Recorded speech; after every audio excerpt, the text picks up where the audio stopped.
Bienvenidos, bienvenidas. ¿Cómo están? ¿Cómo va el Deeper Learning? ¿Disfrutándolo? Súper bien. Qué bueno, qué bueno.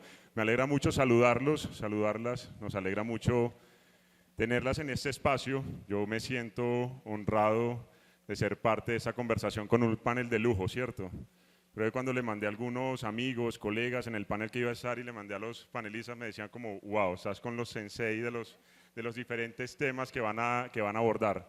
Y me parece muy importante que toquemos este tema y hablemos de ambientes y aulas disruptivas precisamente en un evento que nos invita a eso, ¿no? Lo que hemos vivido y hemos transitado en esos 3 días en el Deeper Learning ha sido precisamente transitar en un espacio disruptivo, desde las locaciones que hemos tenido, desde los diferentes lugares en los que nos hemos movido para poder atender las diferentes charlas y la forma también como lo estamos haciendo.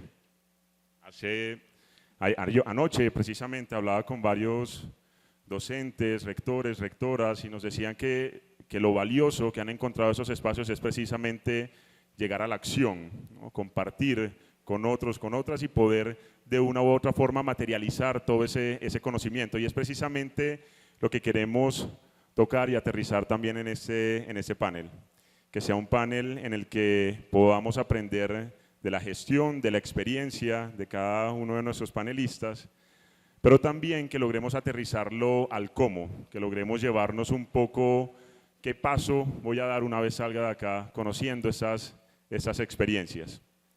Mi nombre es Luis Felipe Salazar, yo hago parte de Grupo Nutresa, actualmente lidero la fundación del Grupo Nutresa, en donde estamos trabajando temas asociados a, lo llamamos educación para la sociedad, temas de liderazgo y gestión escolar, temas asociados a transformación de la educación media en Colombia e incidiendo también en educación superior. Y somos parte de ese ejercicio y organizadores del Deeper Learning. Quisimos apostarle a una apuesta, a un ejercicio diferente para nuestros docentes, nuestros directivos docentes y demás personas que hacen parte del ecosistema de la educación. Para iniciar, yo quiero traer varios puntos que me parecen importantes cuando hablamos de educación de calidad. Quiero resaltar un informe de la Organización para la Cooperación y el Desarrollo Económico, OCDE, nos habla que los estudiantes que aprenden en ambientes bien estructurados y estimulantes tienen un 20% más de probabilidad de alcanzar niveles superiores en competencias básicas como matemáticas y lectura.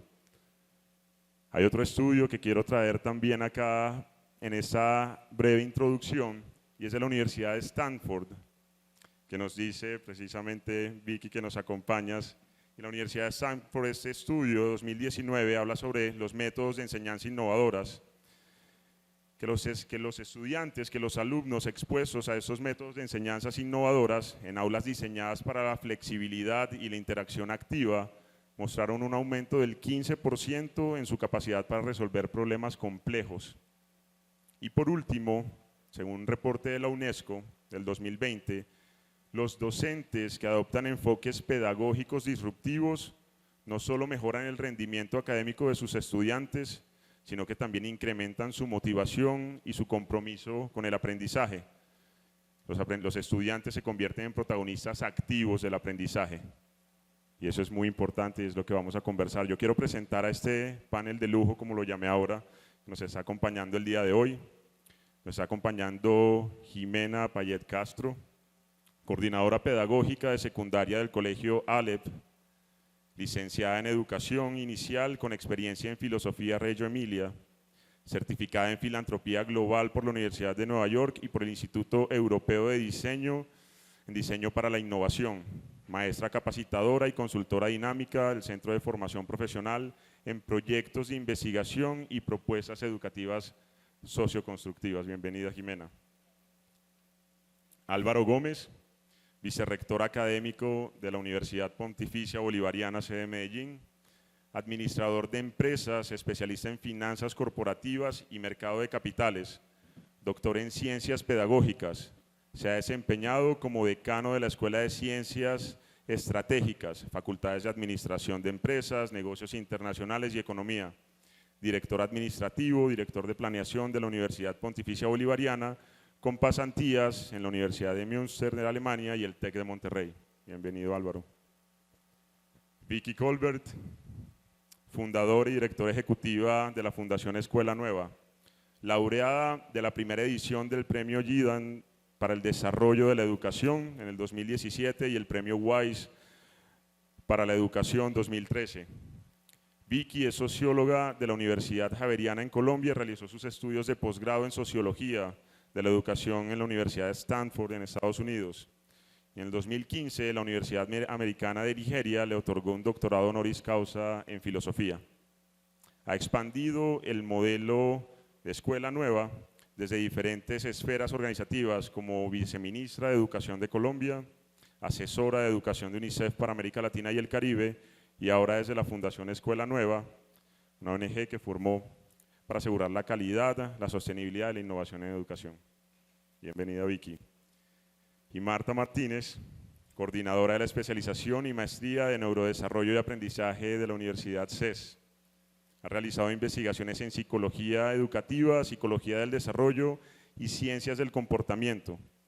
Y su publicación más reciente es Respuesta al estrés, temperamento y crianza de los hijos en niños colombianos. O sea que los papás aquí al final la buscan para conocer un poquito más de ese estudio, ¿cierto? Bienvenidos, bienvenidas. Mil gracias por estar en este espacio. Yo quiero que empecemos con una pregunta que me gustaría hacerle a todos, y es precisamente por ese evento de aprendizaje profundo, y me gustaría que desde su perspectiva nos dijeran la importancia, qué es eso que entienden por aprendizaje profundo y por qué es importante hablar de aprendizaje o relacionar el aprendizaje profundo con el tema que nos convoca hoy. Empecemos, Vicky, por ti. Bueno, como primera medida les quería compartir que Escuela Nueva, todo el mundo la conoce. Ahora sí, de hecho toca, bueno, nació en la ruralidad de Colombia, cuando Colombia, como el resto de América Latina, no ofrecía la primaria completa. ¿Por qué? Porque había muchas escuelas invisibles a los planificadores de la educación, las unidocentes, las que se llaman multigrado, que eran muchas. Y por eso Colombia y muchos otros países de América Latina no garantizaban la primaria. Entonces, lo primero pues que hice fue conocer lo que ya había en el país, porque uno nunca puede comenzar nada de cero, menos en educación. Entonces ya existía una experiencia que la UNESCO promovía, la escuela unitaria, pero había resistencia de los docentes por dificultades en aplicar todo eso, sobre todo en esa época las escuelas, la ruralidad, había más población que ahora. Entonces me puse a trabajar con los mismos maestros rurales y con ellos diseñamos de abajo hacia arriba y construimos Escuela Nueva. Entonces básicamente nació dentro de la ruralidad, pero ahí no se quedó, Entonces, básicamente, ¿qué promueve? Nada nuevo en la filosofía de la educación, porque es que llevamos muchos años hablando de esto, un aprendizaje activo, participativo, centrado en el docente, un nuevo rol del docente, porque el docente no se puede ser solamente transmisor de información, tiene una dimensión humana, ética, profunda, como un modelo para sus alumnos. Entonces cambiamos el rol del docente y los padres de familia y la comunidad tenían que participar. Inclusive hoy esta mañana hablaban de que cuando hacían cambios que los padres de familia pensaban que los niños jugaban y no aprendían. A nosotros, entonces nos tocó meter a los padres de familia para que entendieran muchas de estas cosas. Entonces fue un proceso de abajo hacia arriba. Entonces comenzó como una innovación local, la convertimos gradualmente, llegó a 20.000 escuelas en Colombia y listo, universalizamos la primaria. Pero lo más interesante es cuando nos escriben de la UNESCO y nos dicen, mire, usted es el único país en América Latina con Cuba donde las escuelas rurales sacan mejores resultados que las urbanas, excepto de las megaciudades. Es decir, compensando por temas de equidad, ¿no? Eso es supremamente importante. Eso fue el estudio y es el primer estudio latinoamericano comparativo. Entonces, mostrando que sí se podía mejorar los resultados. Entonces, seguimos expandiendo Escuela Nueva en el territorio, pero básicamente, ¿qué busca? Como yo les decía, nada nuevo, un aprendizaje activo, participativo, centrado en el estudiante. Se cambia la cultura del aprendizaje y ahí comenzamos a entrar a hablar de aprendizaje profundo.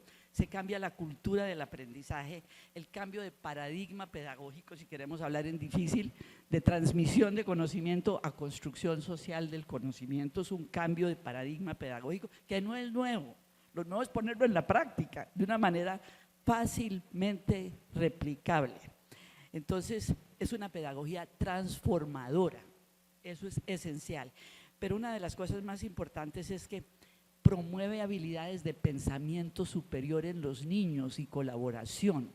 Entonces, ahí fue donde básicamente dijimos, nosotros lo que queremos es promover un aprendizaje activo centrado en el estudiante, pero un estudiante que pueda transferir esos conocimientos, y ahí vamos llegando a la palabra de aprendizaje profundo, a nuevos contextos, a nuevas situaciones. Ese sentido de poder transferir lo que yo aprendo. En el caso de Escuela Nueva, todo lo que el niño aprende lo tiene que aplicar en la familia y la comunidad. Es decir, son aplicación de conocimiento. Entonces, pues hemos buscado estrategias que promueven el aprendizaje activo, participativo, personalizado. No todo el mundo aprende lo mismo a la misma hora, al mismo tiempo. Y en la escuela rural multigrado, pues lo que nosotros vivimos fue la necesidad es la madre de la innovación. Precisamente esa necesidad nos obligó a reinventar el sistema, que no es nuevo. Es que esas ideas nuevas llegaron al gimnasio moderno, pero tampoco se aplican del todo, ¿no? Es decir, lo que quisimos fue llegar a las escuelas más vulnerables de Colombia. Y una de las cosas que les quiero decir, detrás de todo lo que les estoy diciendo, hay medición científica, empírica. Nosotros tuvimos que demostrar resultados. A decirles, me tocó primero publicar en la Universidad de Londres para que nos creyeran aquí en Colombia, ¿no?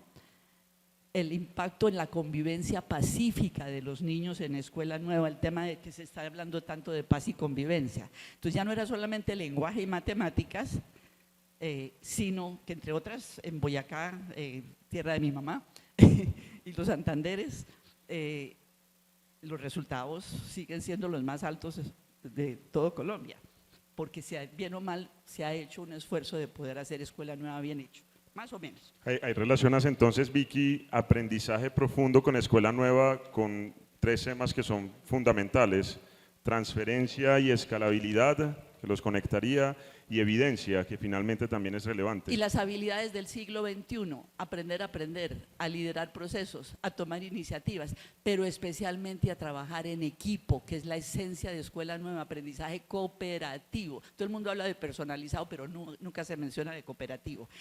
Y las 6 Cs que dicen hoy en día que es lo más importante en el aprendizaje profundo, ¿no es cierto? ¿Cuáles son esas 6 Cs? Bueno, primero las habilidades del siglo XXI son aprender a aprender, a tomar iniciativas, a liderar procesos, a cumplir con los tiempos, pero el más importante es a trabajar en equipo. Creo que va a ser la única destreza que un computador no va a poder hacer en el futuro, y por eso es tan fundamental. Entonces yo quiero, después si quieres, o resalto las 6 Cs de una vez. Si quieres, ahora resaltamos las 6 Cs para irnos más profundo en Escuela Nueva, pero me parece importante esa conexión entonces con el nombre de ese evento. Ahí me gustaría, Vicky… Pero que puedan transferir conocimientos. Así es, transferir y escalar conocimiento, así es, y que haya evidencia. Álvaro, ¿tú cómo lo ves? ¿Cómo relacionas el aprendizaje profundo con nuestro tema principal en el panel? Bueno, técnicamente aprendizaje profundo es desequilibrar, es desestructurar, es desmoronar lo que ya está aprendido, eso es técnicamente. Pero en la mediación, digamos que para hablar un poco más coloquialmente, es aquello que toca fundamentalmente al que aprende, porque no es solamente al estudiante, sino el que aprende en todas sus dimensiones, pero principalmente en la dimensión emocional. Cuando tocamos el corazón, y de eso el corazón sube al cerebro del estudiante, hay aprendizaje profundo. Y vamos a señalar simplemente un caso. Se han hecho encuestas muy sencillas, para anotar un poco el ejemplo del aprendizaje profundo. Se han hecho encuestas en estudiantes de la edad nuestra, por ejemplo, de qué es lo que más recuerdan de la escuela, y las respuestas son muy desafortunadas, sobre todo para el sistema educativo, porque en nuestro contexto aquí Uno recuerda de la escuela el paseo precisamente a Confama, la ida al zoológico, el experimento en el laboratorio, pero algunos no recuerdan ni tan siquiera los nombres de los profesores, el nombre del profesor de primaria. Un profesor que estuvo todo un año con uno y uno no se acuerda cómo se llamaba el profesor.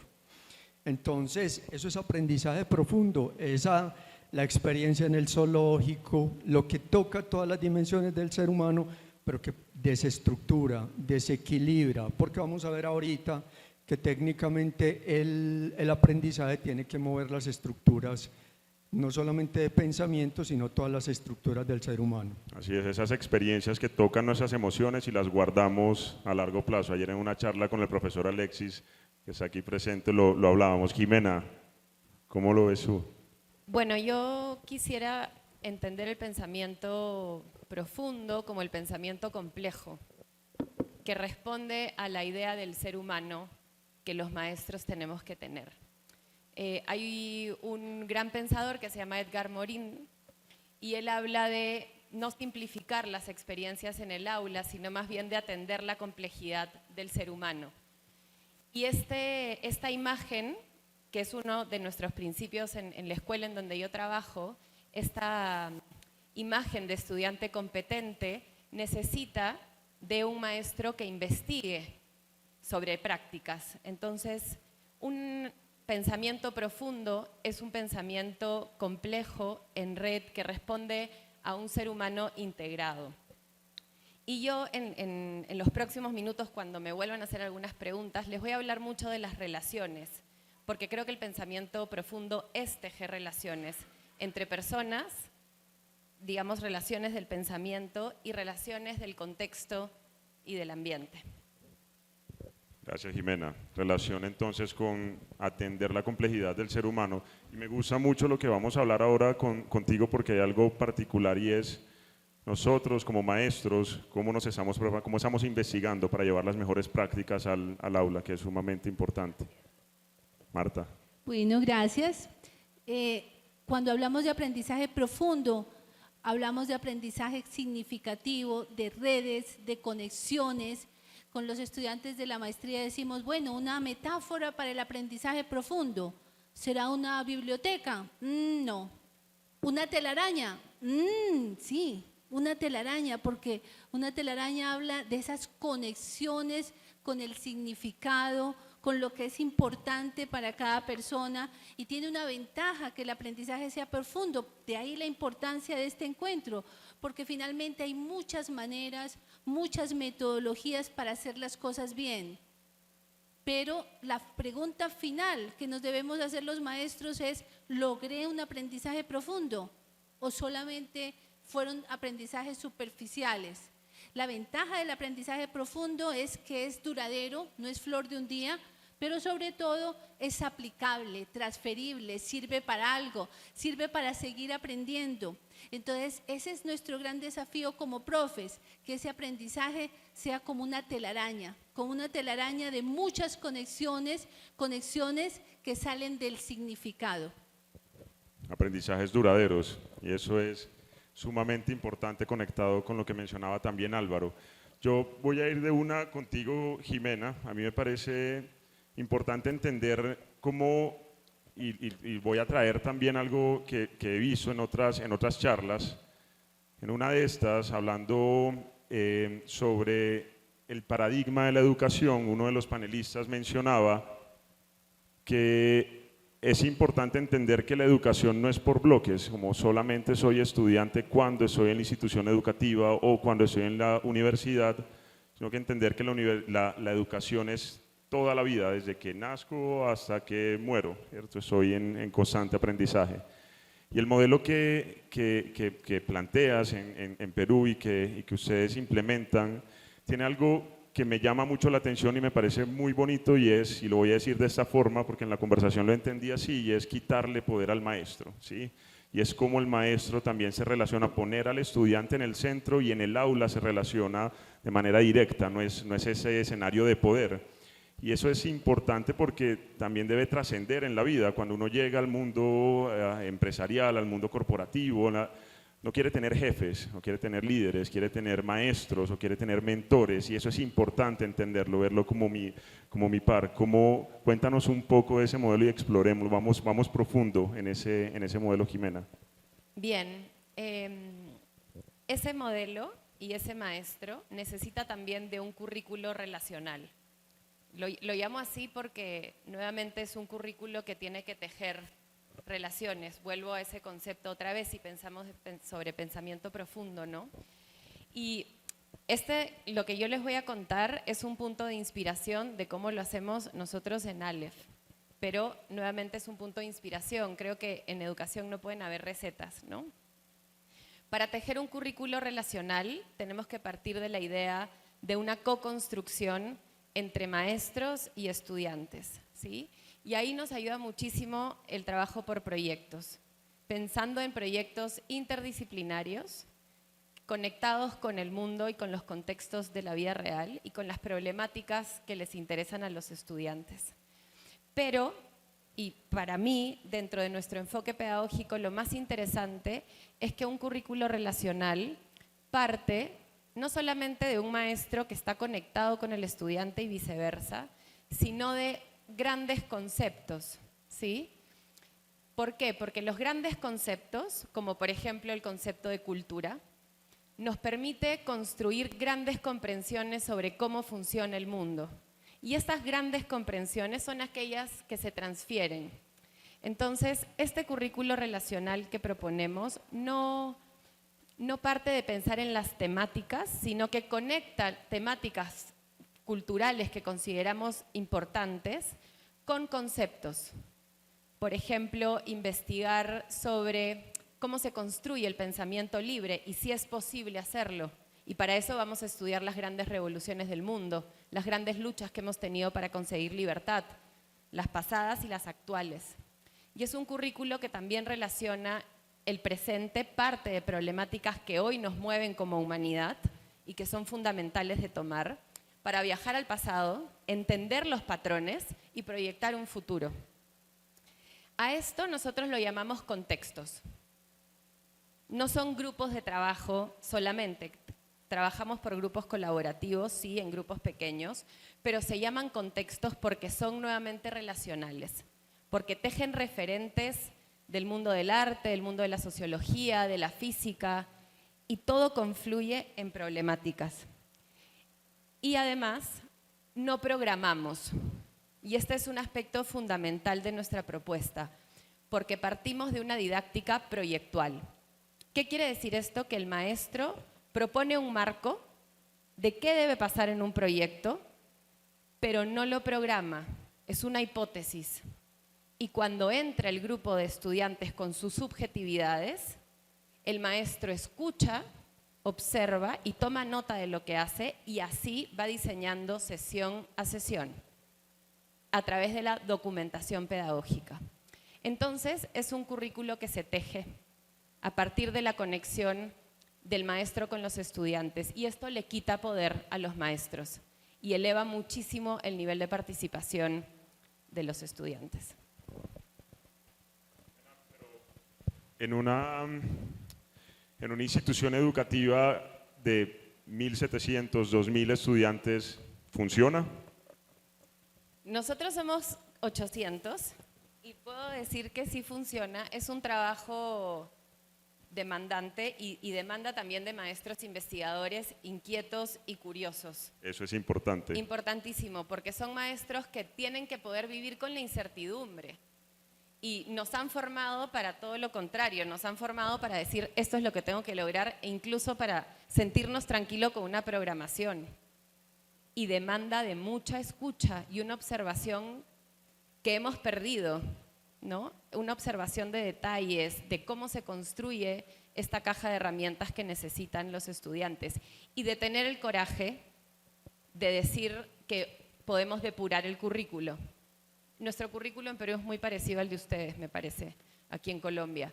Pero hay como una necesidad de tener coraje y de valentía y decir, no voy a hacerlo y voy a tomar ciertas decisiones y las tengo que defender, ¿no? Álvaro, hablemos de esos currículos innovadores. A mí me gustaría que desde tu conocimiento,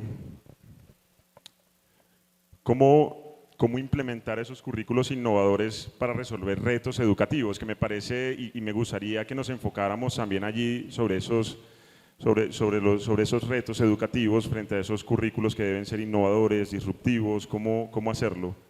Bueno, lo primero es que aquí todos los maestros, pues hoy asistimos a un cambio de paradigmas, digamos ese cambio de paradigmas se volvió mucho más agudo después de la pandemia. Hoy tenemos estudiantes, yo por supuesto trabajo en la universidad, pero soy maestro de formación, o sea, fui maestro rural, trabajé con Escuela Nueva porque fui normalista y en esa época los maestros normalistas lo primero que íbamos era al campo a trabajar en escuelas rurales y tuve la gran oportunidad de enseñar a leer, pero hoy estamos en el ámbito universitario y hoy tenemos, digamos, estudiantes fabulosos.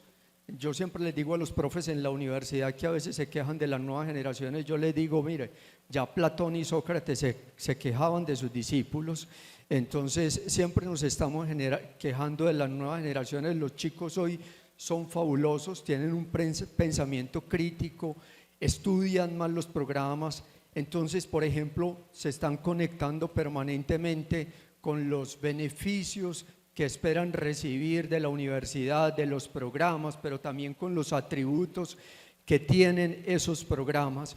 Entonces yo les diría que como hay que plantear como 3 niveles, espero no ser muy técnico, pero son 3 niveles que cualquier profesor va a entender. El primero es el nivel pedagógico. En el nivel pedagógico nosotros tenemos que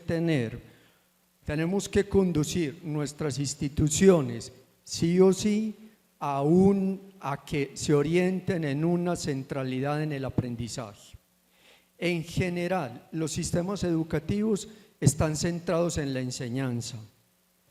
Vivimos la supremacía del rol del profesor que llega al aula de clase, cierra la puerta y dentro del aula de clase suceden muchas cosas.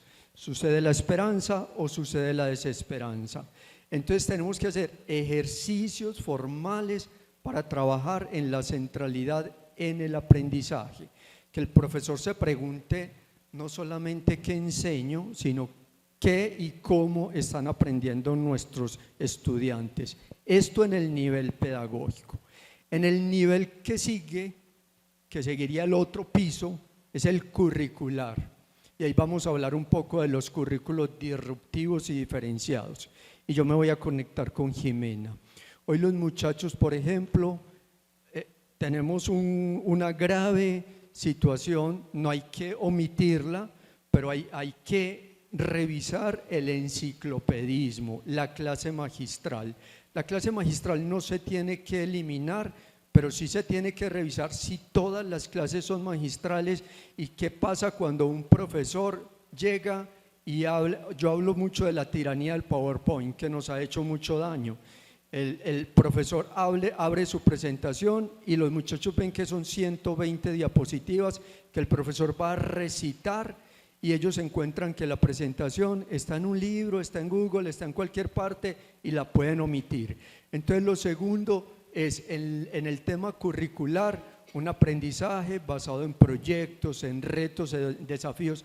No hay nada que emocione más a los chicos que conectarse con la realidad, con soluciones reales, con problemáticas del barrio, de la sociedad, de ellos mismos, de sus familias, del sistema educativo. Entonces lo otro es currículos, trayectorias flexibles de formación, permitir flexibilidad en los currículos, armar rutas y trayectorias de formación, trabajar el ABP, conectar el aprendizaje con la evaluación, no solamente con el examen, sino con la evaluación.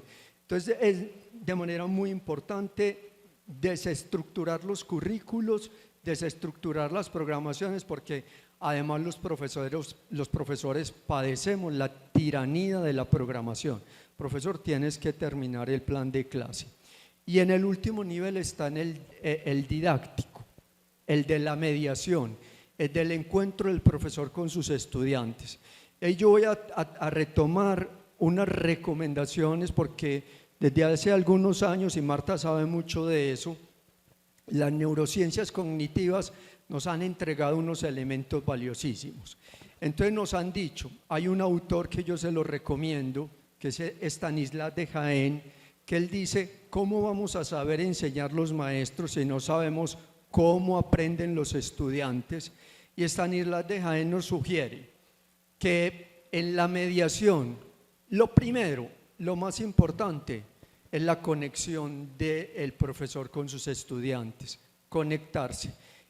Y hay conexiones que se logran muy fácilmente, una historia, un relato, un cuento corto, una canción, un baile, que el profesor se conecte humanamente con sus estudiantes. Una profesora nos contaba una vez que se encontró con unas estudiantes en Carulla, en un supermercado de acá, y las estudiantes le preguntaron a la profesora, ay profesora, ¿es que usted también merca? Por supuesto, yo soy un ser humano que merco, que bailo, que en fin. Entonces conectarse para que se dé cuenta que el profesor también tiene dolores, tiene problemas, tiene angustias. Entonces lo primero es la conexión. La segunda que dice Stanislas de Jaén es lograr conquistar la atención de los estudiantes. Y ahí es muy importante el elemento sorpresa que lleva el profesor al aula de clase. Ahorita hay una discusión sobre el uso de teléfonos celulares porque hemos perdido mucho la atención y los de neurociencia cognitiva nos dicen la atención es vital para aprender. Si no hay atención, no hay aprendizaje.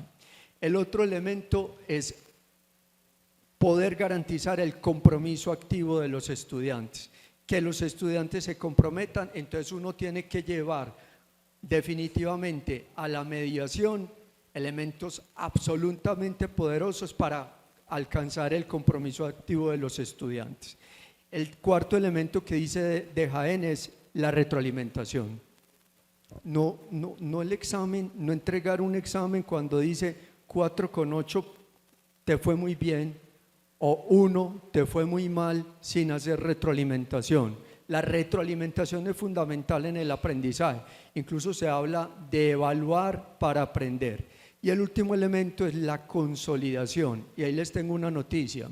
Estos de las neurociencias cognitivas en la consolidación del aprendizaje están hablando de la importancia para aprender del descanso y del sueño.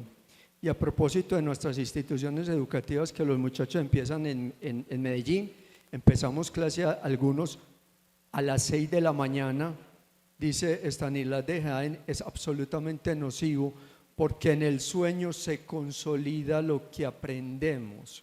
En el descanso y en el relax, en los momentos de meditación, usted refuerza lo que aprendió. El que no duerme no aprende. Esta noche a dormir bien, todos a dormir bien. Para consolidar lo que aprendimos el día de hoy. Antes de pasar a Marta para tocarlo y unirlo con el tema de neurociencias cognitivas que mencionabas, repítenos el autor para que tomemos nota, para que no se quede, deletréalo. Es S. Stanislae de Jaén, con H intermedia, DEHANE. Para que vayamos profundo en esos niveles. Es un neurocientífico francés que se ha ganado como el premio Nobel en neurociencias y pertenece a la Academia de Ciencias de Francia. Está vivo y está activo y las neurociencias pues nos están enseñando muchas cosas. Bueno, Marta, pasémosle el micrófono entonces a Marta para que nos vayamos por ese lado y conozcamos los aportes de la neurociencia cognitiva precisamente a ese aprendizaje profundo, innovador.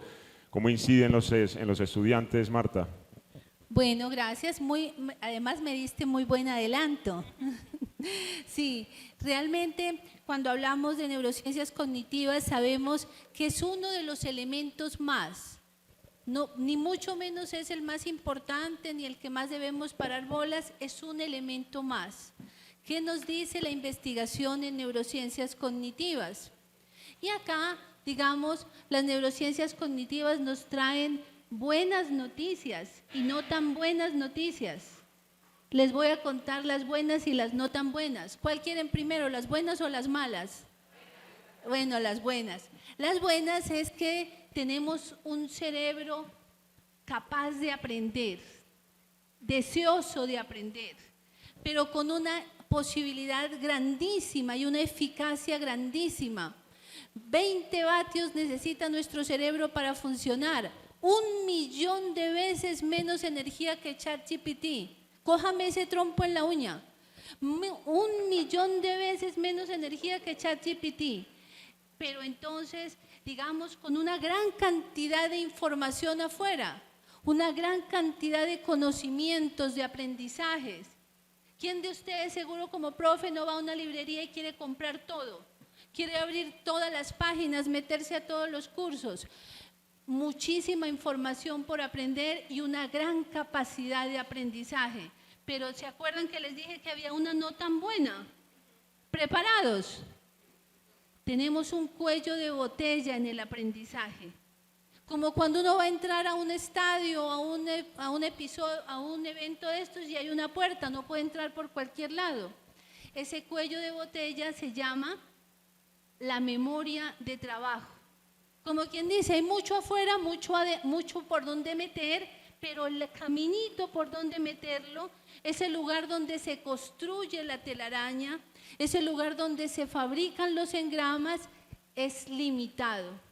Como quien dice, esta es una teoría de un científico cognitivo muy, muy bueno, que se lo recomiendo, que se llama John Scheller, de la Universidad de Harvard, que es la teoría de la carga cognitiva. Por ahí dicen que es la teoría más importante que debemos aprender los profes. Y en palabras de los abuelos sería: el que mucho abarca, poco aprieta, porque sabemos que esa atención es limitada, que tenemos que ir de a poquito, que tenemos que ir con esos conocimientos previos, que tenemos que ir con mucha paciencia y que esas redes neuronales, aquí otra importantísima, chicos. Nosotros hacemos un curso de neurodidáctica y en una parte del curso yo les digo, aquí les va la frase más importante del curso, se las voy a contar. La estrategia didáctica más potente para construir esas redes. La estrategia más potente no es meter información al cerebro, sino sacar. La recuperación, cuando yo saco, cuando yo aplico, cuando yo uso, cuando yo desbarato, cada vez que yo traigo a la memoria de trabajo un conocimiento, algo que yo he aprendido y lo aplico, lo uso, lo comparto, lo enseño, lo pongo en duda. Cada vez que yo me equivoco, cada vez que yo meto la pata, ahí estoy volviendo a tejer esa red. Entonces, por eso, digamos que tenemos que tener muy en cuenta eso. Y más adelantico les tengo, claro que ya tú me las adelantaste, pero un poco de unos truquitos con base en esas 4 pilares del aprendizaje. Aplicar el conocimiento, sacar la información que es importante y volverlo realidad, está relacionado. Ustedes están pasando el micrófono, Álvaro y Marta, entre ustedes dos, y ahorita vamos también con un tema de tecnología relacionado con eso que es muy interesante. Pero aplicar el conocimiento es importante, volverlo realidad, entender el entorno es importante. En alguna conversación hay una mujer líder chocuana, que es Josefina Klinger, mujer Cafán del 2015, en una conversación, ella tiene una fundación que se llama Mano Cambiada, haciendo un trabajo maravilloso en Nuquí y corregimientos alrededor de Nuquí. Hablaba un poco que uno de los principales obstáculos que lastimosamente tenía para hacer ese trabajo con jóvenes en el territorio era la institución educativa. Y precisamente porque la persona que estaba a cargo de la institución educativa, quien lideraba la institución educativa, la rectora, un poco se oponía a que los jóvenes salieran y de una u otra forma aprovecharan el potencial que tenía el territorio, porque con ese pensamiento que se va a desligar como tal de lo que tiene que aprender, que es biología, matemáticas, lenguaje, tal, pero no aplicarlo como tal al territorio y entender ese potencial. Y eso me lleva, Vicky, a seguir hablando de escuela nueva, que finalmente la aplicación de escuela nueva en la ruralidad es importante porque es importante entender el entorno, entender el contexto. Una escuela, una institución educativa que está en la ruralidad profunda debe de una u otra forma entender cuál es el potencial económico, social, ambiental en el que está ubicada para que los jóvenes de una u otra forma salgan entendiendo que están en un territorio rico de oportunidades, porque si no volvemos al mismo, a lo que hemos escuchado, que nos estamos quedando, el campo se está quedando sin jóvenes, que el campo se está envejeciendo, y eso es, creo que un poco ese modelo de Escuela Nueva nos lleva a eso, a conectar también a la institución educativa con su entorno. Tú nos ibas a hablar ahorita de las 6 Cs y vamos a ir entonces a hablar un poco más de Escuela Nueva y a seguir ahondando en ese modelo y la importancia de conectar a la institución educativa con el entorno, en ese caso la ruralidad. Bueno, entonces, aparte de que la esencia del aprendizaje profundo es transferir ese conocimiento a nuevos contextos, transferir a situaciones de la vida real, el aprendizaje profundo toca seis Cs importantes, ¿no? Tocar el tema del carácter, entra la dimensión psicológica de tener en cuenta todo lo que ustedes han venido diciendo, el carácter, el tema de ciudadanía, cómo se construye ciudadanía. Nosotros pues tenemos estrategias concreticas, operativas de los cómo, pero no voy a entrar a los cómo ahorita, porque si no me extiendo mucho. Colaboración, la otra C, fundamental del aprendizaje profundo. Comunicación, Dios mío, eso es fundamental. Y más en América Latina, cuando más del 40% en cuarto grado no entiende lo que lee, punto. Entonces, el tema de comunicación, que nos podamos comunicar, el tema de creatividad y de pensamiento crítico. Estas son las 6 Cs. Y dicen, ¿por qué fueron estas 6 Cs? Porque son exhaustivas y son medibles, ¿no? Michael Fullen, que por cierto nosotros en el cuarto Congreso Internacional de Escuelas Nuevas que hicimos en el 2016 en Bogotá lo trajimos, ¿no? Y pues habló mucho de esto porque es la esencia de cómo transferir el conocimiento a la vida real. Ahora, esas son las 6 Cs, pero algo muy importante es, nosotros tuvimos que alterar el concepto de 3 cositas. El acto educativo, ya dijimos que es el aprendizaje centrado en el estudiante, que no es nuevo. El acto educativo, el tiempo educativo, es decir, nosotros necesitábamos darle a los niños en el campo flexibilidad, así que nos adaptáramos a sus situaciones, no al revés. De ahí nacieron los modelos flexibles del Ministerio de Educación. La Escuela Nueva es como un poco la mamá de esos modelos flexibles. Introdujimos el concepto de promoción flexible. Modularizamos el currículo, es decir, los cómo, entramos a los cómo, porque lo que los docentes necesitan son los cómo, porque a veces en la teoría se les da mucho el qué, pero no los cómo, los dejamos solos después. Entonces, el acto, el tiempo y el espacio educativo, es decir, que transfieran su conocimiento a su comunidad, que hagan proyectos concretos. Entonces, quería simplemente comentar las 6 Cs y cómo tuvimos que modificar ese concepto de acto, tiempo y espacio educativo. Entonces, 6 Cs: carácter, ciudadanía, colaboración, comunicación, creatividad y criticidad, pensamiento crítico, lo mencionabas como la sexta. Es sumamente importante y poder tener retos con el entorno, poder tener retos vivos y activos. Mencionaba ahorita Álvaro algo relacionado con cómo llega el maestro a la clase, ¿no? Llega, cierra la puerta del salón y los estudiantes quedan en silencio, ¿no? Si hay esa mirada hacia el maestro que es un poco el que tiene el poder, lo hablábamos también ahora. Y los mismos escenarios educativos, la infraestructura educativa nos lleva a eso. No sé si a ustedes les pasaba en algún momento o tuvieron esos salones que tenían como una tarimita, ¿no? Había una pequeña tarima donde se paraba también el maestro, como esto, exacto, para demostrar un poco ese poder y esa jerarquía. Son importantes, es importante la infraestructura física también para ser disruptivos, para ser innovadores. Hablemos de la arquitectura en la educación un poco. Bien, si pensamos en el rol de la arquitectura y el rol del ambiente, otra vez vuelvo al espacio de relaciones, al concepto de relaciones, ¿no? Y les propongo, así como pensamos en un currículo relacional, también pensar en un espacio relacional, ¿de acuerdo? Un espacio que responda a las distintas habilidades de pensamiento que queremos generar en nuestros estudiantes. ¿Qué significa eso? El espacio tiene que ser flexible, dinámico, ¿sí? Jamás estático, y lo repito. Y por lo tanto, cuando, por ejemplo, queremos que nuestros estudiantes dialoguen, ¿cómo van a dialogar? ¿Van a estar sentados en pupitre mirándose la nuca? Eso es todo lo contrario a construir un diálogo. Para dialogar hay que estar en círculo, poder mirarse uno a uno. Cada cuánto hay reuniones en donde todos nos encontramos para confrontar nuestro pensamiento.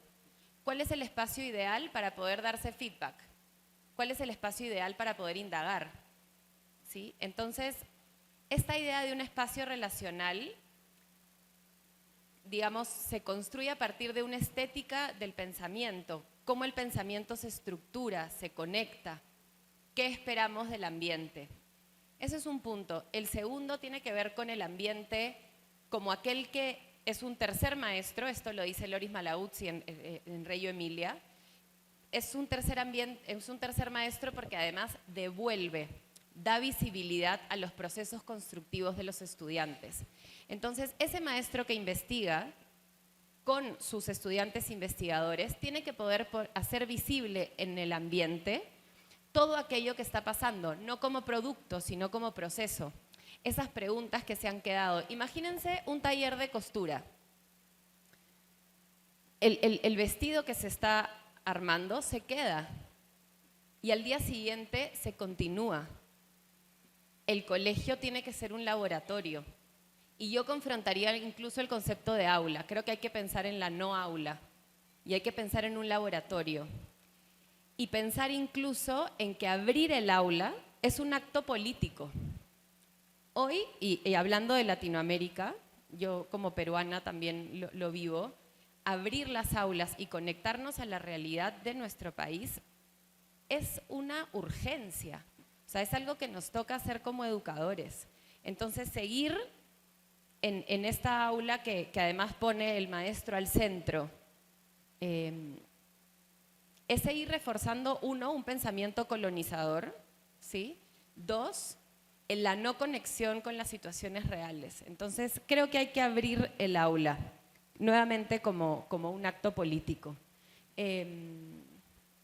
Así que pensemos en no arquitecturas que sean extraordinarias, sino que tengan la capacidad asociada a un maestro investigador que investiga cómo los estudiantes aprenden, de qué formas aprenden mejor y por lo tanto pueden cambiar todo el tiempo la forma de su aula y que el aula sea el jardín, que el aula sea la calle.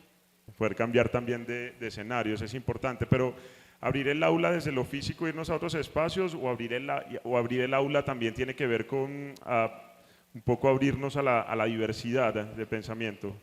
Ahí entra una figura que es muy interesante, que es la figura del laboratorio o atelier, ¿no? Por ejemplo, si el aula es físicamente 4 paredes, ¿qué podemos traer adentro del aula para que esa aula se expanda y para que se amplíe el pensamiento? Por ejemplo, si hacen una salida, no sé, a la calle a recoger insumos de un mercado, entender cómo funciona un mercado, no sé si aquí usan la palabra mercado, ¿sí? Bien. Después ese maestro trae al día siguiente y recibe a sus estudiantes con un video de lo que hicieron y los chicos tienen el mercado adentro, ¿sí? Y empiezas a retomar las experiencias que han vivido el día anterior y las traes una y otra vez. Y muy importante, y es algo que defendemos mucho en Aleph, es trabajar con maestros de otras disciplinas. Nosotros los llamamos atelieristas. ¿Qué significa eso? Que nosotros como educadores trabajamos con arquitectos, trabajamos con artistas, trabajamos con físicos, porque abrir el aula también es traer otras disciplinas y vuelvo a la idea de pensamiento profundo, porque entonces tienes la posibilidad de conectar el pensamiento y una problemática desde muchas perspectivas, ¿no? Esa pregunta me surge y va para quien la quiera responder, pero ¿cómo involucrar a los papás en un modelo disruptivo? Porque pensamos en eso y nosotros venimos, quienes son los papás hoy, realmente venimos de un sistema diferente, un proceso diferente, modelos diferentes, más tradicionales, ¿no? Cuando llegamos y tenemos a nuestros hijos en instituciones educativas que implementan modelos disruptivos, es como que eso me está costando un poco, ¿no? ¿Cómo le doy continuidad a eso que sucede en la institución educativa en mi casa? ¿Cómo le doy continuidad a ese aprendizaje de manera diferencial en otros escenarios que son relevantes? ¿Cómo no me voy en contra de la institución educativa porque mi hijo está saliendo todos los días y el aula es abierta y entonces van al campo y van al mercado y yo no me... ¿Cómo se maneja eso con los padres de familia? ¿Cómo involucrar al papá en un modelo disruptivo? Quien quiera responder. Yo creo que en general hoy los padres de familia están también buscando modelos más disruptivos. Incluso el homeschooling está creciendo mucho en el mundo y en Colombia también. Los papás que no encuentran un modelo educativo que se ajuste a las necesidades particulares, entonces están buscando también enfoques. Ahora, hoy hay un gran interrogante y todos los maestros lo sabemos sobre los padres de familia, porque los padres de familia tal vez son los que están en una mayor encrucijada. Es que al padre de familia nadie lo está educando para formar, entonces los papás no saben qué hacer. En el tema, por ejemplo, del uso de dispositivos electrónicos, los papás están en una situación complejísima. Entonces, por eso se está hablando también de que la institución educativa se ocupe de los papás de alguna manera, no tal vez en las escuelas tradicionales de padres, pero yo creo que si el papá, que primero están buscando modelos más disruptivos, y yo creo que los papás, si se les explica adecuadamente, si se les forma en el modelo educativo del colegio, van a estar completamente de acuerdo y van a apoyar ese modelo educativo. Además, pues hoy los papás tienen la libertad de elegir a dónde llevar sus hijos y como les digo, hay un fenómeno en Colombia, el homeschooling está creciendo bastante. Gracias, Álvaro. Vicky, tú ibas a mencionar algo.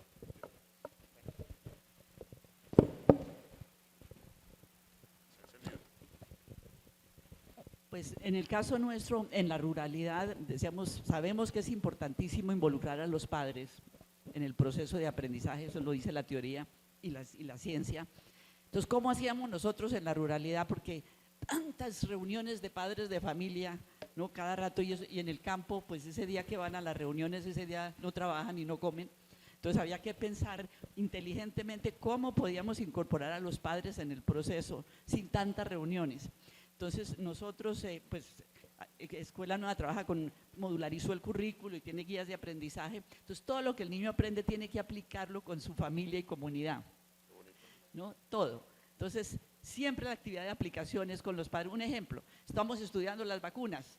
Pues una de las actividades de aplicaciones, le pregunto a mi mamá si todos mis hermanitos menores tienen las vacunas y hacemos un papelito con la lista que nos hacen falta y la ponemos en un lugar visible. Cosas de esas, concretas. Entonces, esas son las clases de intervenciones en que uno puede traer a los padres de familia en el proceso de aprendizaje. Pero para eso, en la ruralidad, urbano es otra cosa, ya hablaremos, pero en la ruralidad tuvimos que conseguir información de la comunidad. El croquis de la vereda, es decir, que el maestro sepa dónde viven los niños, un mapita que se hace con los padres de familia y que el maestro sepa, pero que el maestro sepa dónde vive el niño y a cuál le toca caminar más lejos. Pequeño mapita de la vereda. Fichita familiar, que sepa en esta comunidad quién es el modisto, quién es el guitarrista, quién es el poeta.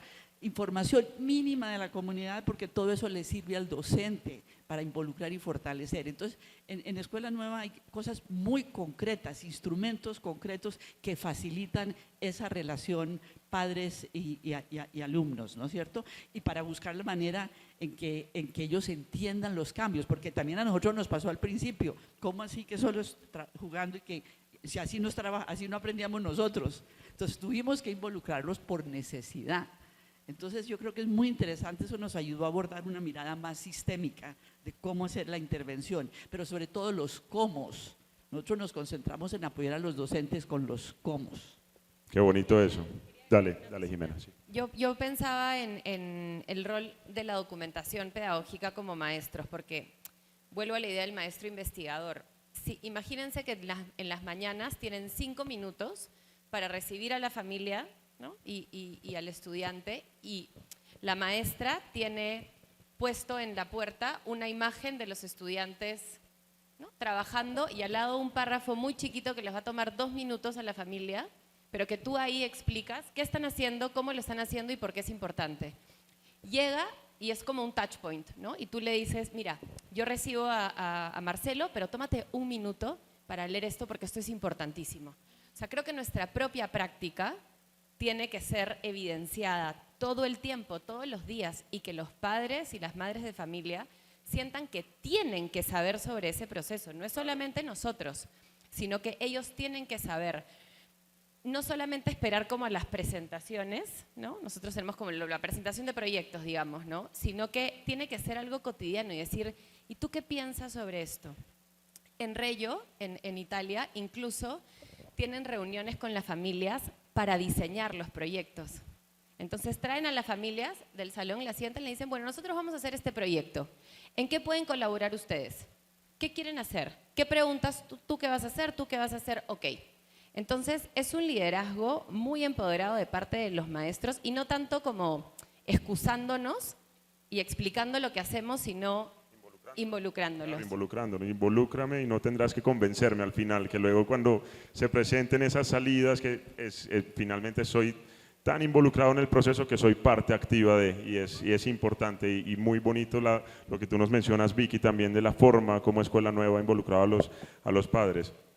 Nos hemos salido entonces del aula, hemos explorado, incluso llegado a la familia, pero volvamos al aula y a la diversidad en el aula. Y ahí quiero ir a ti, Marta, y hablemos de qué estrategias realmente efectivas pueden ayudar a los maestros a apoyar a todos los estudiantes que están en el aula, atendiendo como tal esa diversidad en el aula.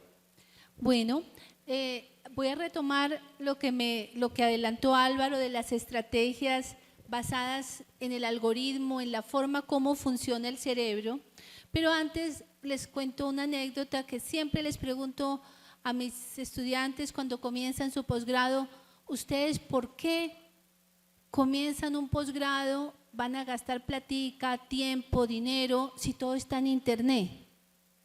Si todo está en internet. Y bueno, ellos me responden cosas espectaculares, a veces demasiado generosas con los profesores, cosas que de pronto ni son verdad. Pero hay un estudiante que me dijo, ¿por qué los profesores nos estudian a nosotros? Porque yo vengo aquí para que el profesor, estudiándonos, luego nos enseñe. Imagínense tan potente, pero esa responsabilidad tan grande de como maestros dedicarnos a estudiar a todos nuestros estudiantes y buscarle la comba al palo para que todos aprendan. No para que eso yo ya lo enseñé, sino para que todos aprendan y aprendan en profundidad, ¿no? Entonces, basándonos en estas estrategias que provienen de las neurociencias, que son una idea más, no es la única, sino una más, les quiero invitar a que coloquen en el cuadernito que tienen ustedes la palabra ARPA, porque les quiero dar un ARPA de aprendizaje. ARPA es un acróstico, ¿se acuerdan de los acrósticos? Sí. ¿Se acuerdan que los acrósticos hay que ponerlos verticales? Incluso en una conferencia que compartimos con Dean se la mostré. ¿Cómo te parece, Álvaro? Y al principio él no entendía bien, pero después ya dijo, ah, sí. ¿No es cierto? ¿Cómo les parece el ARPA? El ARPA son los 4 pilares del aprendizaje. Todos los necesitamos, independientemente de la condición, de la diversidad, todos los necesitamos, unos más, otros menos, pero todos los necesitamos. ARPA, el primero, atención. ¿Qué queremos? ¿Qué tenemos que encargarnos? Que paremos bolas a lo que estamos aprendiendo. Hay que pararle bolas a lo que estamos aprendiendo. Y los profes tenemos un secreto para pararnos bolas, que es que los seres humanos somos animales ultrasociales y aprendemos en manada, aprendemos en medio de las relaciones. Entonces, si construimos vínculos, Si construimos relaciones, vamos a tener una ventajita para que compitamos por ese ancho de banda, que se llama la carga cognitiva, que es limitada. Entonces, primero, encargarnos de poner la atención a nuestro favor. Segunda, la R, de retroalimentación. Hay que dar esa retroalimentación, pero para dar retroalimentación, primero hay que ¿qué? Hay que equivocarse. Hay que crear una cultura donde equivocarse o cometer errores no solamente sea normal, sino bueno. Porque cuando yo me equivoco, cuando yo meto la pata y mi par, yo mismo, mi profe, me dan una retroalimentación, yo vuelvo a tejer esa red, yo vuelvo a tejer ese engrama, le hago más patas a esa telaraña. Entonces, equivocarse, recibir retroalimentación en un ambiente donde equivocarse esté bien, es el segundo pilar de aprendizaje. ¿Cuál sigue? La P, ¿no es cierto? ARPA. La P significa hay que participar activamente. Como quien dice, masticar lo que estamos aprendiendo. Eso es lo que se llama en ciencias cognitivas elaborar, que quiere decir pensar en el significado profundo de lo que estamos aprendiendo. Pero ojo, profes, que a veces los profes nos equivocamos porque confundimos pensar en estar ocupados o en estar entretenidos. Claro que no tiene nada de malo estar entretenido y ocupado, pero esa ocupación debe ser en el significado profundo del aprendizaje, en el significado, digamos, complejo del aprendizaje, en esas conexiones. Y por eso es muy importante todas estas estrategias de aplicar, de preguntar, de usar el conocimiento. Y viene luego la última, que es automatizar. ¿Qué quiere decir eso? No estamos diseñados para aprender las cosas a la primera vez. Tenemos que ser autocompasivos con nosotros mismos y en cierta forma tenernos paciencia también como profes, porque muchas veces no vamos a lograr el aprendizaje profundo. Tenemos que volver a hacerlo, volver a intentarlo, buscarle la comba al palo, hacer otra repetición, dormir y volver nuevamente a volverlo a repetir. Porque, ¿cómo les parece? ¿Se acuerdan de la película de Riley, de Intensamente? Que ahora ya está la 2. ¿Quién la vio la 2? Yo. En Intensamente 1, ahí se ve cómo mientras Riley duerme, se está procesando su memoria. Porque cuando dormimos estamos consolidando esa telaraña. Obviamente no es que mientras dormimos vamos a poner la clase del profe, no, sino vamos a aprender y luego a dormir. Vamos a dormir, descansar y luego vuelve y juega en otro contexto, en otro ejemplo, con otras aplicaciones, con otro proyecto, en otra materia. Y tanto va el cántaro al agua que al fin se rompe y logramos volvernos expertos en un tema que se llama en un contenido, en un tema socioemocional, en una habilidad, en una competencia. Entonces recuerden el ARPA, que son esos 4 pilares del aprendizaje. Esa ARPA me llama la atención, sobre todo la primera cuerda de atención, que ahora como maestros, como maestras puede ser todo un desafío, ¿no? en el aula de clase, asociado a la transformación digital, ¿no? Los estudiantes de una u otra forma podrían decir: yo te estoy prestando atención, igual estoy mientras tanto viendo Instagram, ¿no? O haciendo cualquier cosa en el celular. Creo que también la pandemia y los años de la pandemia nos llevó a eso y llevó a los estudiantes a eso. Estoy frente a una pantalla y mientras tanto estoy haciendo otras cosas, sobre todo en el celular. Y ahí me gustaría, Álvaro, ir contigo, y es cómo afrontar esos desafíos de la transformación digital en el aula, cómo poder como maestro superar esos desafíos. Bueno, hoy hablamos, los expertos hablan de lo que se llama el paradigma digital relacional, y lo voy a explicar un poco.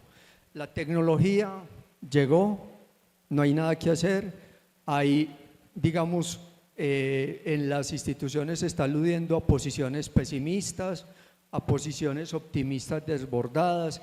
Cuando a nosotros nos preguntan los profesores, vea, ¿qué hacemos con la inteligencia artificial? ¿Qué hacemos con el ChatGPT? Nosotros decimos, tenemos que asumir una posición crítica frente a la asunción de la tecnología, porque no se puede negar. Es decir, entonces, estamos en lo que se denomina el paradigma digital relacional, estamos absortos de la tecnología, nos está pasando una cosa compleja, sobre todo para los sistemas humanos como los sistemas educativos, es que estas empresas de tecnología van más allá, están yendo más allá, están ampliando la frontera de las posibilidades de comprensión, de adaptación y de incorporación de esas tecnologías a la vida misma, ¿sí? Es decir, cuando nosotros estamos intentando incorporar el ChatGPT, ya sale otra versión que no ha sido comprendida y no ha sido asumida, porque le están metiendo muchísimo dinero al tema tecnológico y estas empresas pues son las que más están en bolsa. Entonces hoy se pone como nosotros, digamos, yo les quiero invitar a lo siguiente. Hemos perdido, y para que lo investiguemos y para que lo trabajemos, es el tema de las narrativas sociales. Nosotros, digamos, hemos perdido ciertas narrativas sociales que eran muy poderosas en la formación, en la educación, en las culturas. Vamos a poner un ejemplo. En nuestra cultura aquí, los papás, los abuelos en las narrativas sociales nos decían: todo trabajo honra al hombre, sé bueno, sé solidario, sé limpio. Narrativas sociales, estudia. Esas narrativas sociales se han ido diluyendo y han aparecido otros mensajes. Por ejemplo, tus títulos no nos importan, no nos importa si estudias o no, y han aparecido, y eso ha filtrado sobre todo los jóvenes. Entonces hoy, digamos, nosotros tenemos que instaurar también o plantear, sobre todo en los sistemas educativos, una narrativa en torno a ese paradigma digital relacional. Nosotros estamos en la universidad trabajando en eso, que es ¿cuál? La tecnología para lo humano. Hoy los filósofos, sobre todo los filósofos franceses, ya enseguida les voy a hacer una invitación, perdónenme la cuña, están hablando de la humanidad aumentada, no de la realidad aumentada, de la humanidad aumentada. El dilema del paradigma digital relacional es cómo la tecnología nos ayuda a ser más y mejores seres humanos, porque si no, vamos a condenarnos a vivir de manera aislada, a vivir solitarios, a pensar que las máquinas nos van a resolver todo. Elon Musk dice, el propósito de Elon Musk dice, ¿qué quiere para el ser humano? Que no hagamos nada. El ocio es maravilloso, pero el ocio cansa. En Dinamarca, que tienen 6 horas de trabajo nada más, la gente busca en los otros horarios qué hacer, cómo ir a ayudar. Por eso en esos países el acompañamiento en los hogares de ancianos es vital, porque la gente busca qué hacer.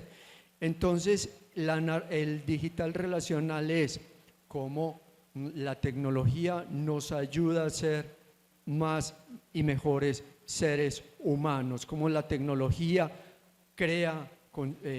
desarrolla una humanidad aumentada. Y la invitación, Felipe, me disculpas por la invitación, es que el 14, 15 y 16 de agosto nosotros tenemos un formato que es escuela de verano, y este año la escuela de verano nuestra, 14, 15 y 16, en la página está, se va a llamar Humanidad Aumentada, y vamos a traer a Eric Sadan, el filósofo francés, que está trabajando en el tema precisamente de cómo la tecnología nos tiene que permitir vivir mejor. La buena noticia es que la asistencia es gratuita. es absolutamente gratuita, todas las conferencias son gratuitas y las exposiciones y todo eso. Entonces es un Todo va poco a ser en la universidad. Todo va como a ser en la universidad. en el Ecocampus de Laureles, cómo incorporamos, nosotros no ofrecemos por ahora transmitir porque el año pasado eliminamos la transmisión y se nos llenaron los auditorios para enriquecer la presencialidad y hace 2 años lo transmitimos y fue muy poca gente, entonces nos interesa como el contacto personal, pero algunas sí se transmiten, pero yo creo que es eso. Y yo terminaría que hay que hacer, digamos, hoy hay mucha cualificación para los profesores, muchísima, y a veces esa cualificación la decimos con todo respeto, yo soy profesor, esa cualificación no transforma el aula de clase, ni transforma la mediación, ni transforma a la persona. Sí tenemos que pensar cómo estas asunciones en torno a la tecnología permiten transformaciones en el aula de clase, cómo incorporamos, no eliminamos, ni rechazamos, ni prohibimos la inteligencia artificial, el ChatGPT en el aula de clase. A nosotros nos está reemplazando en la escritura el ChatGPT, pero la escritura creativa, porque ya hicieron experimentos, la inteligencia artificial le ganó a Kasparov, pero ya hicieron experimentos. En escritura creativa la inteligencia artificial no nos ha ganado y nosotros tenemos el reto como profesores frente a las pantallas y los dispositivos digitales que nosotros seamos la mejor pantalla para los estudiantes. Hay que atender esa complejidad que estamos viviendo, la complejidad del ser humano, que me quedó con eso que mencionó Jimena ahorita cuando lo relacionaba con aprendizaje profundo. 2 preguntitas más para hacer una interacción con el público. ¿Hay preguntas? ¿El público? Por acá hay pregunta, por el ISO, si hay pregunta, entonces ya vamos a abrir.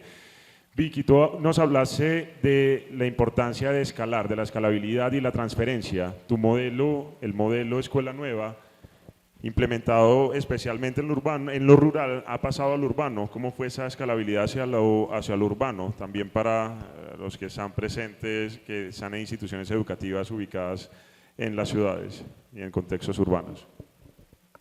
Pues cuando vimos los resultados en lo rural y las evidencias, si es buena pedagogía, ¿por qué no lo hacemos en lo urbano? Entonces, en el año 87, con el apoyo de la Fundación Interamericana, hicimos un ensayo en Bogotá en colegios parroquiales primero, y oh sorpresa, primero al comienzo pensaban que era que queríamos volver la escuela multigrado, no, era coger la pedagogía de aprendizaje cooperativo, personalizado, todo lo que hemos hablado, pero en lo urbano, ¿por qué no lo ensayábamos? Y lo hicimos en Bogotá, otra vez con evidencias importantes, medibles, evidencias científicas que nos llevaron a mostrar, inclusive uno de los niños sacó el puntaje más alto del ICFES y era por allá de Soacha o de Altos de Cazuca, es decir, era impresionante. Entonces vimos también resultados. Entonces quisimos adaptarlo al urbano, ensayarlo, no como política nacional, sino asumiendo la pedagogía de Escuela Nueva, la llamamos Escuela Activa Urbana, y cambiamos el nombre, porque para que la gente no pensara que íbamos a convertir la escuela en multigrado, ¿no? Entonces se hizo ese ensayo. Inclusive aquí en Medellín hicimos con el Colegio Octavio Calderón, ya no está la profesora en eso, pero ahí lo hicimos, tuvimos resultados y aquí traíamos gente de otros países a ver la experiencia urbana que teníamos en Medellín. Y aprendimos también a trabajar mucho con el sector empresarial y privado y asesoramos a la ciudad de Manizales, casi 7 años, a la Fundación Luker y la Secretaría de Educación de Manizales, para que ellos aplicaran Escuela Activa Urbana. Y hay evidencias y hay resultados. Entonces, simplemente quería comentar que sí se puede perfectamente, pues todo lo que hemos venido hablando sí se puede, inclusive cuando tú hablabas de la retroalimentación, eso es lo que se llama evaluación formativa, que es lo que hemos tratado de hacer en Escuela Nueva, que sean los niños que trabajan en grupos, como dicen, mirándose los ojos, no las nucas, dialogando. Tuvimos que crear un material paso a paso, las guías de aprendizaje, autoaprendizaje colaborativo, ¿no? Porque ellos están dialogando todo el tiempo, pero ellos son los que llaman al profesor, no el profesor, a ver, ¿a quién le pregunto tal cosa? No, los niños son los que llaman porque ellos van avanzando y llaman al profe para que retroalimente en el proceso, ¿no? Entonces yo creo que esa es una de las cosas Muy bien. más importantes. Gracias, Vicky. Sí se puede escalar, sí se puede implementar, sí se puede ser disruptivos, que al final es un poco lo que hablábamos cuando nos conocimos antes, y es la disrupción como la innovación. Está palabras de moda, pero cómo lo llevamos, ¿cierto? Cómo lo aterrizamos y lo aterrizamos en prácticas institucionales, que es un poco el mensaje que nos tenemos que llevar de acá, y se necesita maestras y maestros inquietos, inquietas, que lo puedan hacer. Quedémonos con un último mensaje, vámonos para finalizar y abrir con preguntas al público. Marta, ¿qué mensaje final quieres dar? Un titular con el que quieras dejar que se vaya eso a la memoria a largo plazo. Bueno, no, un titular sería una invitación de profe, ¿estamos logrando el aprendizaje profundo? Yo pienso que esa es la pregunta que nos debemos hacer todos. Nunca, nunca dejarnos de hacer esa pregunta. ¿Estamos logrando el aprendizaje profundo? Puede que sí, puede que no. La meta es esa. Cuestionarnos todo el tiempo. Bueno, yo creo que dejaría la idea de las relaciones de pensamiento y las relaciones humanas y las relaciones con el contexto. Creo que hay que centrarnos como maestros en entenderlas, porque solo si las entendemos podemos ayudar a los estudiantes a profundizarlas y a nosotros profundizar en nuestra práctica. Y no quería dejar de decir que yo vengo de otro país y creo que tienen que celebrarse ustedes como colombianos, porque tienen un movimiento bien fuerte con respecto a la educación. Nosotros no lo vivimos como peruanos, no con tanta fuerza, y es algo que con mi compañero de viaje hemos venido hablando. Así que dejarles un mensaje, pero también celebrarlos por eso. Gracias. Mi mensaje es yo creo que peleen, a pesar de que yo soy vicerrector académico y aquí están mi directora de docencia y todo eso, pero peleen mucho con la tiranía del plan, y piensen. Un rector nuestro nos decía que había que leer siempre el rostro de los estudiantes, y lean el rostro de los estudiantes en términos de que allí están los futuros médicos, ingenieros, por sobre si saben o no obtienen un determinado resultado en su examen, en el examen que ustedes hicieron. Vean en ellos el futuro y cómo ustedes pueden transformar ese futuro. Nosotros tenemos una experiencia, los profesores tenemos una premiación al profesor memorable, al que llamamos significativo, y el profesor memorable es el que se detiene por fuera del currículo, por fuera del programa, a conversar con sus estudiantes. ¿Sobre qué? Sobre la vida, que es la que nos sucede. Gracias, Álvaro. Para no repetir todo lo anterior, me sumo a lo que dicen, pero algo fundamental, reforzando lo que acabas de decir, es conocer más a sus alumnos, conocer más la situación emocional de sus alumnos, porque yo creo que nosotros venimos midiendo autoestima desde hace mucho tiempo, y tan pronto el ser mejora su autoestima, florece, pero cuando la autoestima es baja, no florece ese ser humano lo mismo. Entonces eso es fundamental, conocer las necesidades y los problemas emocionales de acercarse más a ellos en la dimensión humana. Entonces yo creo que esa es la parte más importante, porque la información ya viene, pero la formación del ser humano es lo que le toca al maestro. Es una dimensión como mentor, como ejemplo. Es algo mucho más humano, más profundo, más coherente con lo que estamos hablando. Marta. ¿Puedo dar la ñapa? ¿La ñapa? Por supuesto, Sí, la ñapa. ¿Sabes qué ¿Sabes es qué la es ñapa? Sí. La ñapa es que seamos autocompasivos con nosotros como profes. El aprendizaje profundo es difícil. No se logra la primera vez, entonces hagámonos pasitos nosotros, cuidémonos nosotros. Nunca dejemos de estudiar, porque la autocompasión no debe volvernos alcahuetas, pero sí tratémonos con mucho cariño y con mucho cuidado, porque esto del aprendizaje profundo es espectacular, pero es para guapos. Humanicemos la educación. Estamos poniendo al humano en el centro con esos titulares y eso me parece muy especial. Muchísimas gracias. Quiero un aplauso para nuestros panelistas y ya vamos a pasar a las preguntas. Pero muchísimas gracias, Marta, Jimena, Álvaro, Vicky. Maravilloso, toda una maestría esa hora y media de conversación. Bueno, vamos con preguntas. Vi que levantaron una mano allí, otra allá y otra acabamos con esas tres. Mil gracias a los 5, creo que fue un panel fantástico, nos llevamos muchos comos, muchos tips, muchas cosas para seguir estudiando, pero a mí me gustaría, Álvaro, cortar un poquito de tela porque hablamos mucho del docente, de cómo enganchamos al estudiante, cómo traemos a la familia, pero ¿y cómo cambiamos el sistema de maestros entendiendo un poco también que es más fácil aprender que desaprender?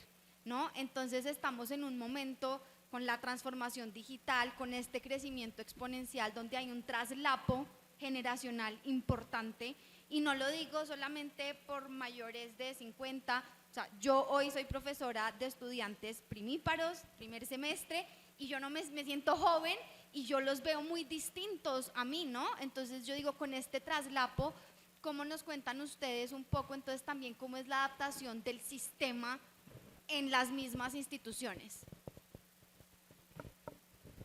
Yo me atrevo a contestar primero, en el caso nuestro, porque pues, y estoy hablando en el caso de la ruralidad primero, pues uno ve que, y con el respeto de las facultades de educación, ¿no? Pero pues reciben mucho la teoría, la historia de la educación, pero las herramientas no se dan para los cómo, ¿no?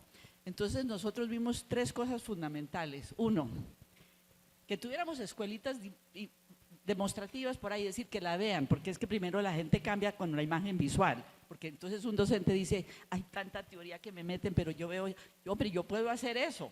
Entonces era fundamental para nosotros tener ese de la imagen visual, que lo vean en concreto, porque ese es el proceso de un cambio actitudinal.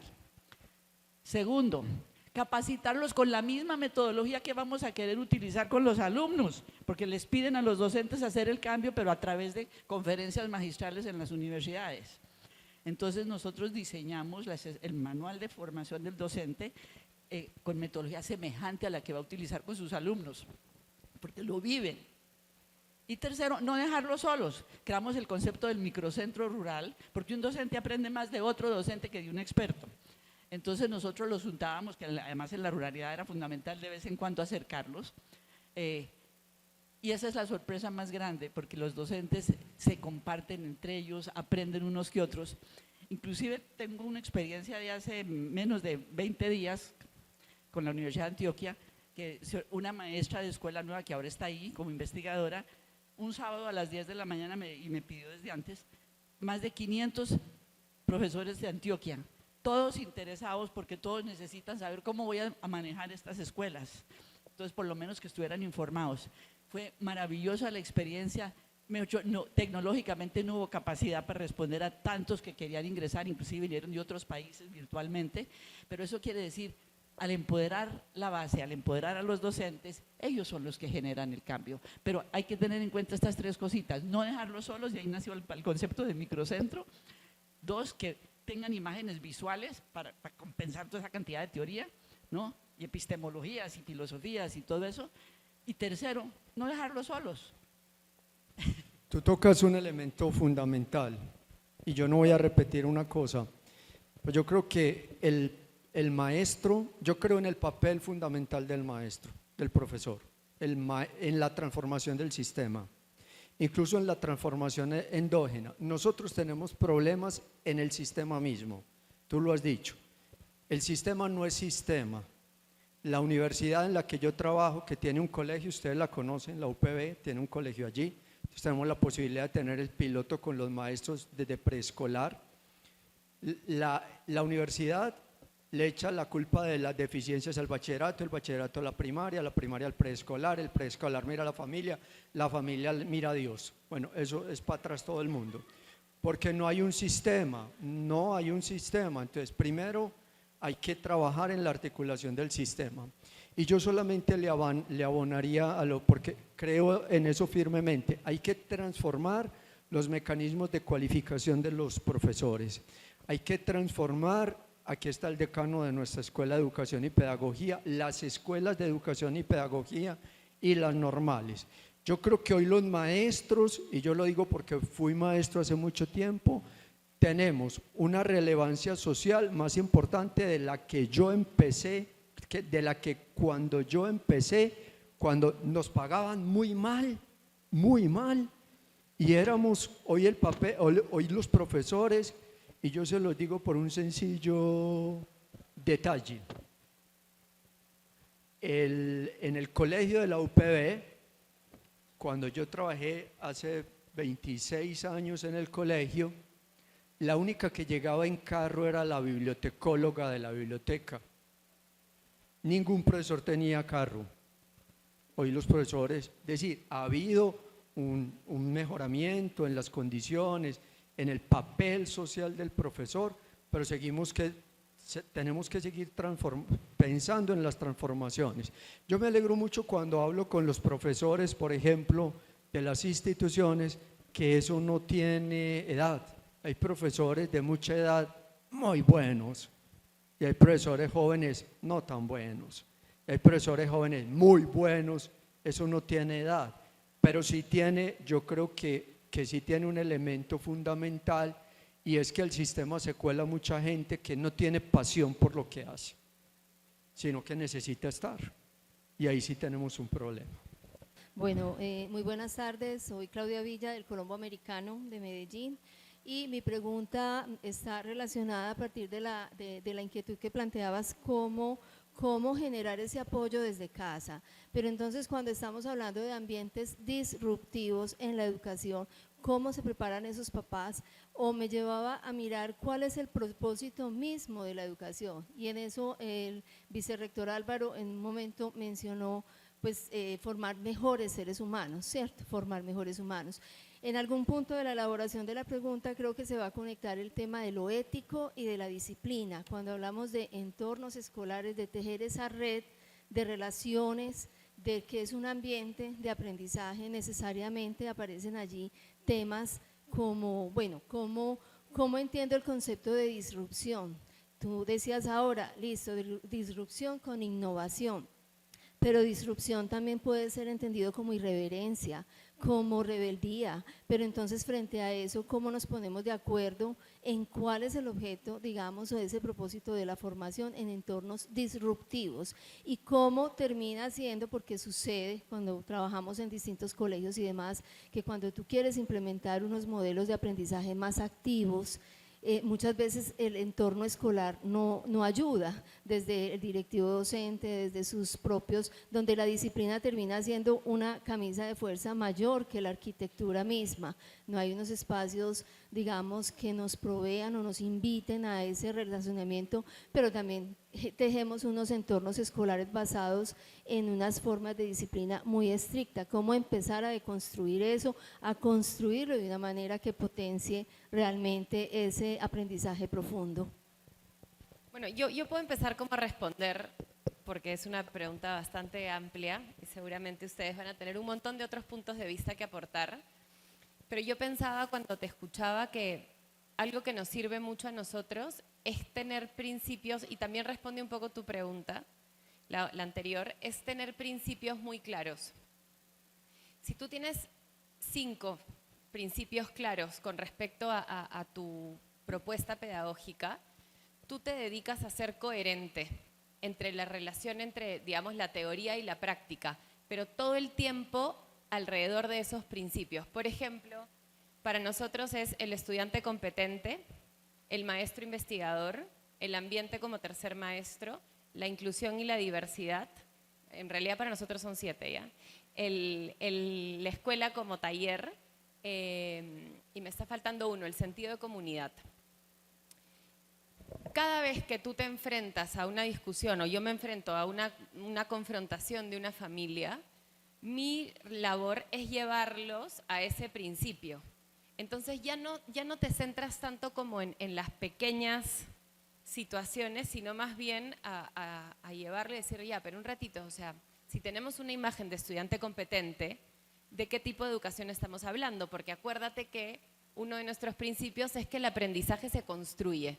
¿Qué quieres construir, no? Entonces, si tú juntas esos principios con, otra vez, una escuela que está investigando sobre cómo se hace y analizas tu coherencia entre esos principios y la práctica, te sirve uno para hacer un examen propio, ¿no? Una evaluación propia a tu sistema, pero también a devolverle a esa familia, porque al final lo que necesitas es que esa familia reflexione contigo y tú ser capaz también de reflexionar con ellos, ¿no? Bueno, eso es un pedacito de respuesta. Gracias a todos y a todas, otra vez.